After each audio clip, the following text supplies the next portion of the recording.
Welcome back to another video. My name is Chris and today we're going to be trying to solve Creekside Cubing's little mini fused 3x3s.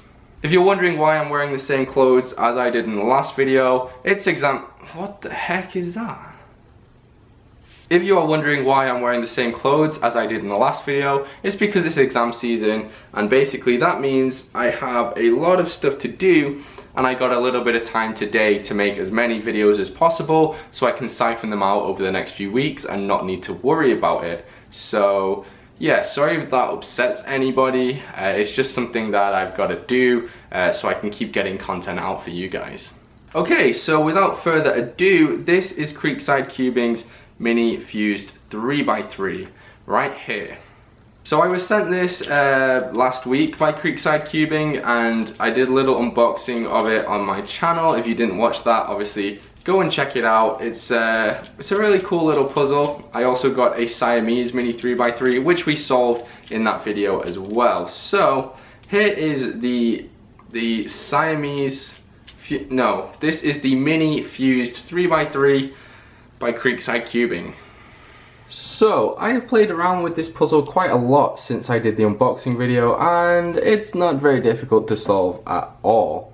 So basically you have three functional faces. You have the F, you have the R and you have the U depending on how you hold it. You could also have the R, the B and the D, but for the purpose of this video we're going to be holding it just like this. And it's a really simple but still pretty fun solve. So you want to solve it just like a normal 3x3. So you're going to want to do the cross, which is pretty straightforward. You can only do two pieces of the cross because obviously this little 2x2 in the middle takes away part of that.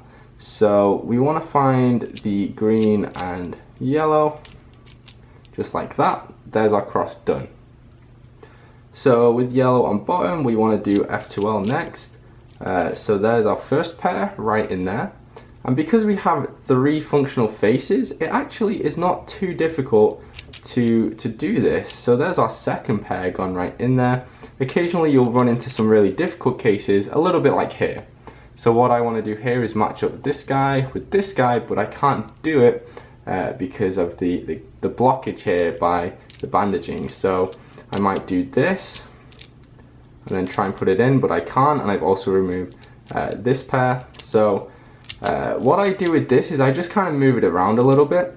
I will do something like this, get the piece out, move it back, and then it's kind of flipped differently and I've managed to preserve these guys here.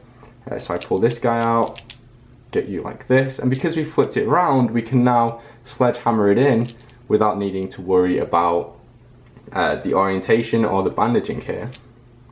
So then the top layer is pretty straightforward actually. Because we have three moving faces, we can do two look OLL, and then some of our corner OLLs are a little bit difficult, but you can work around it with a soon or an anti-soon. And then you can do the T perm here, you can do the F perm, you can do quite a number of different algorithms. I messed that up. There we go, there's our U-perm, and we managed to solve the first of the fused 3x3s. Like I said, it's really easy. You just get some kind of difficult cases with the F2L, but the OLL and PLL are really straightforward because you can just do beginner's method. With the three moving faces, you can do your corners and you can do your edges really easily. So let's just do that again, but let's do it on the second fused 3x3.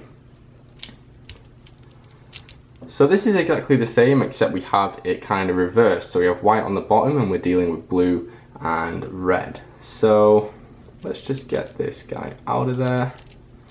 So we have a similar case to what we did last time in that we can't really match these guys up and put them in with a normal algorithm because of the bandaging. So I'm going to flip it around like this and then we can put it in just like that. Here, do we have the same thing? Yeah, we have exactly the same thing with this pair here. So we're going to flip it around and pop it in like that. That was a really nice, easy algorithm actually. And then this final pair here is going to be super easy because we're just going to match it up and pop it straight in like that. As I said, As I said, OLL is really straightforward, and I think I know the algorithm for this one.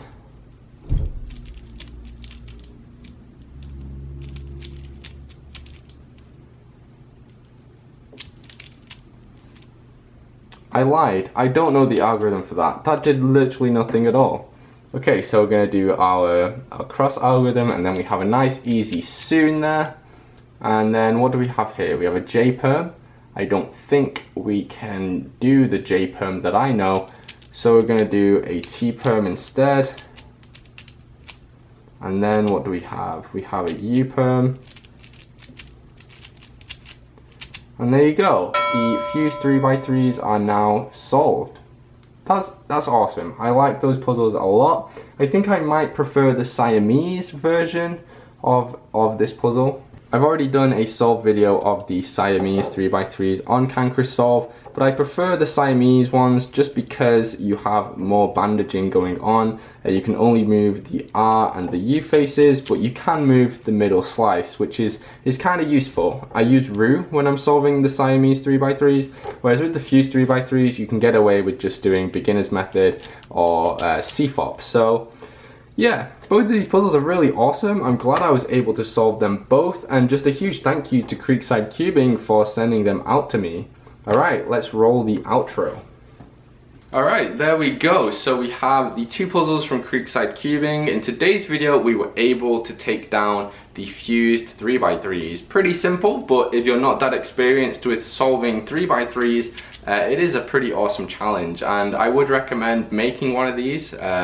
They should be pretty straightforward actually. You just need some super glue and two identical 3x3s. If you didn't see the unboxing for these puzzles, please go check out Creekside Cubing. He's a really awesome guy. He sent me these puzzles for a start, but then he also has some really cool content on his channel, including a cool little patterns playlist where you can make cool and really colorful patterns on 3x3 shape mods and puzzles like that. So I'll leave a link to all of his stuff in the description below. Go send him some love, and you know, he's a pretty cool guy and he has a pretty nice channel. So